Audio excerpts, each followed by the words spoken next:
കോഴിക്കോട് വടകരയിൽ ലഹരിക്കേസിൽ പ്രതികളായ അധ്യാപികമാർക്കെതിരെ കാപ്പ ചുമത്താൻ ആഭ്യന്തര വകുപ്പ് നിയമവശം പരിശോധിച്ച ശേഷം വൈകാതെ തീരുമാനമെടുക്കുമെന്ന് ആഭ്യന്തരമന്ത്രി രമേശ് ചെന്നിത്തല പറഞ്ഞു.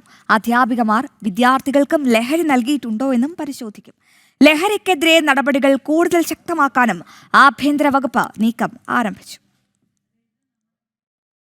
ലഹരിക്കേസിൽ പ്രതികളായ കാവ്യ, കീർത്തന, നീഷ്മ എന്നീ അധ്യാപികമാർക്കെതിരെയാണ് സർക്കാർ നടപടി ഘടിപ്പിക്കുന്നത്.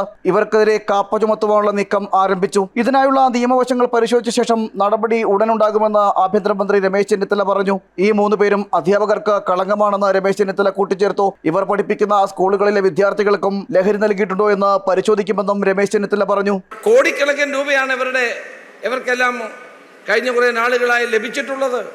ഇപ്പം അവരെ മുഴുവൻ അറസ്റ്റ് ചെയ്തു. അവരുടെ സ്വത്തുക്കൾ കണ്ടെത്താൻ തീരുമാനിച്ചു. കാപ്പ പോലെയുള്ള നിയമങ്ങൾ അവരുടെ മേൽ ചുമത്താൻ കഴിയുമോ എന്ന് പോലീസ് പരിശോധിച്ചുകൊണ്ടിരിക്കുന്ന ഒരു സന്ദർഭം കൂടിയാണ്.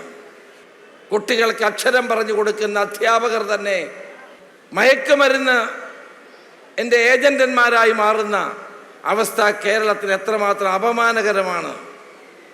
ഇനി കുഞ്ഞുങ്ങൾക്ക് കൂടി ഇത് കൊടുത്തിട്ടുണ്ടോ എന്ന് പരിശോധിക്കാൻ ഞാൻ പോലീസുകാരോട് ആവശ്യപ്പെട്ടിരിക്കുകയാണ്.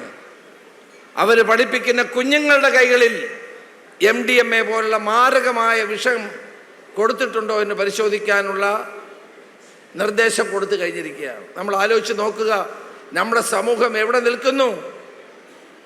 വിചാരിക്കുന്നതിലും വലിയ ശൃംഖലകളാണ് ലഹരി മാഫിയകളുടേത്. നിയമം കൂടുതൽ ശക്തമാക്കി പ്രതിരോധിക്കാനാണ് സർക്കാർ നീക്കം. MDMAയുമായി പിടിയിലായ വടകര സ്വദേശി സഫാനിൽ നിന്നാണ് നിർണായക വിവരം പോലീസിന് ലഭിച്ചത്. തുടർന്ന് നടത്തിയ രഹസ്യ നീക്കത്തിലൂടെ അധ്യാപികമാരെ കുടുക്കുകയായിരുന്നു. ജനം, തിരുവനന്തപുരം.